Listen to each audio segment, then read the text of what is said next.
Alors bonjour à toutes et à tous, je me retrouve devant vous aujourd'hui avec une vidéo Get Ready Hair and Makeup. Ça faisait un petit bout de temps et il y a beaucoup d'entre vous en tout cas qui souhaitaient que je refasse une vidéo dans ce style. Donc c'est chose faite, je vais vous proposer un maquillage et deux idées coiffure. Donc on va commencer par le maquillage. Je prends d'abord en fait un petit fard beige blanc que j'applique sur toute la paupière mobile en fait et en dessous de l'arcade sourcilière, pardon.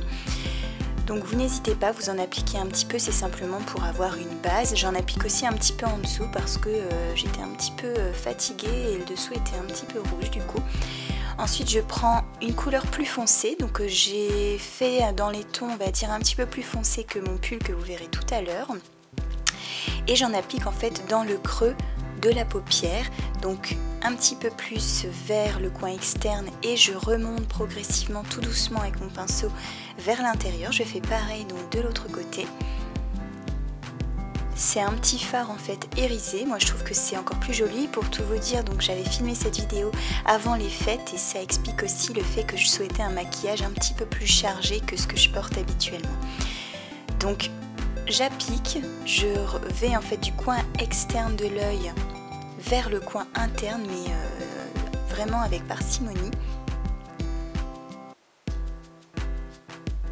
Et puis je vais passer à l'étape ensuite indispensable qui sera l'estompage, mais avant ça je vais d'abord en mettre un petit peu sur le ras de cils inférieur.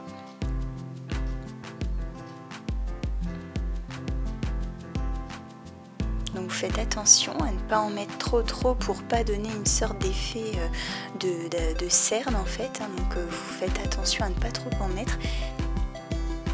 Je charge un petit peu en fond, en couleur encore un petit peu plus foncée sur le coin externe et je vais commencer un petit peu à estomper. Donc mon objectif n'est pas d'estomper au maximum, je veux vraiment conserver cet aspect en fait creux de paupière on va dire. Puis là je remets un petit peu de beige mat avant d'appliquer mon trait d'eyeliner en ras de cils supérieur. Donc je le fais délicatement on va dire et progressivement pour être sûr de ne pas avoir un trait trop épais.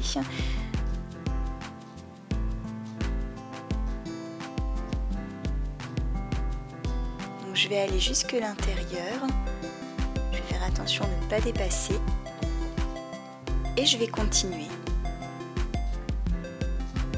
Je vais repasser là où j'étais passée pour que ça soit bien uniforme. Puis je vais prendre mon mascara. Donc celui-ci fait des cils en tout cas que moi j'aime beaucoup. Donc j'en applique et à défaut d'avoir un recourbe-cils, j'ai toujours utilisé mes deux doigts pour recourber mes cils. Donc bien sûr après c'est tout sale mais il suffit d'aller se laver les mains. Donc voilà un petit peu ma technique. Vous pouvez en mettre aussi sur le ras de cils inférieur. Je crois que je l'ai coupé mais vous pouvez tout à fait en mettre un petit peu pour agrandir le regard. Et là je vais opter en fait pour un rouge à lèvres un petit peu on va dire rouge mais un rouge pas du tout vif. Et puis je vais prendre un petit mouchoir simplement pour avoir un résultat mat et plus naturel.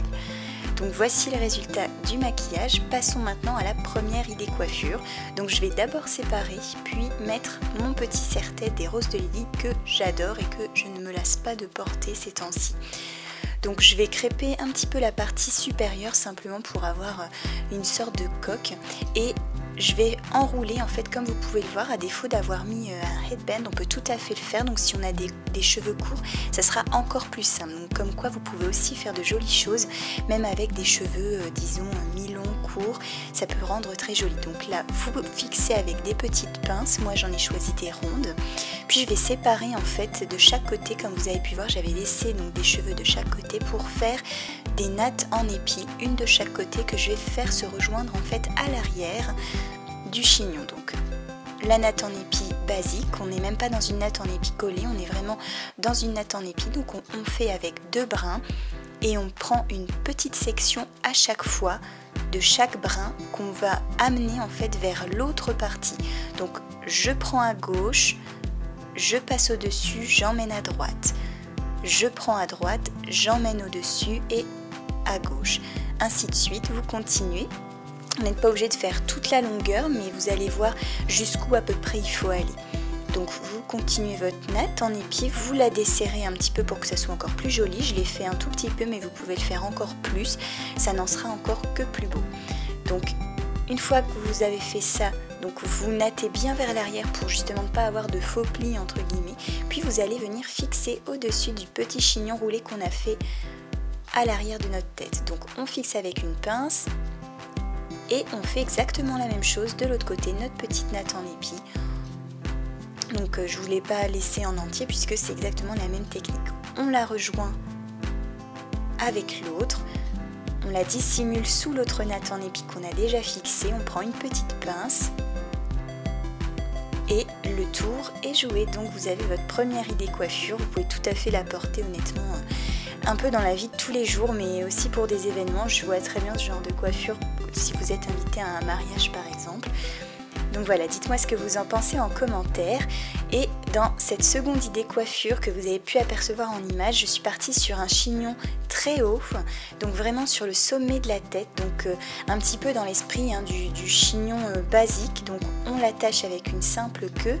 Là j'entoure simplement pour cacher l'élastique parce que j'avais fait une autre idée coiffure mais au final ça ne servira pas à grand chose, donc vous pouvez tout à fait passer cette étape parce que quoi qu'il en soit le petit élastique sera dissimulé. Donc vous continuez cette fois avec la partie de cheveux que vous avez attachée et vous entourez en fait grossièrement jusqu'à ce que vous obteniez le résultat que vous souhaitez. Donc on est un petit peu dans l'esprit chignon fouillis, simplement on va le structurer davantage pour avoir un rendu assez sophistiqué quand même. Ça fait un peu chignon de danseuse et je sais que par exemple Jennifer Lopez, c'est ce genre de coiffure qu'elle a adopté, en tout cas fut un temps. Moi j'aime vraiment beaucoup ce genre de coiffure, il faut oser, je vous l'accorde, mais en quelques minutes seulement, le tour est joué et le rendu fait toujours son effet. J'ai décidé d'ajouter un petit nœud à l'arrière pour habiller justement l'arrière de la tête. Et voici le résultat de mon chignon super haut avec un carré long. Voilà, j'espère en tout cas que ces deux idées vous ont plu. Moi je vous fais de très gros bisous et comme promis, je vous reviens très bientôt avec de nombreuses idées coiffure. A bientôt, je vous embrasse.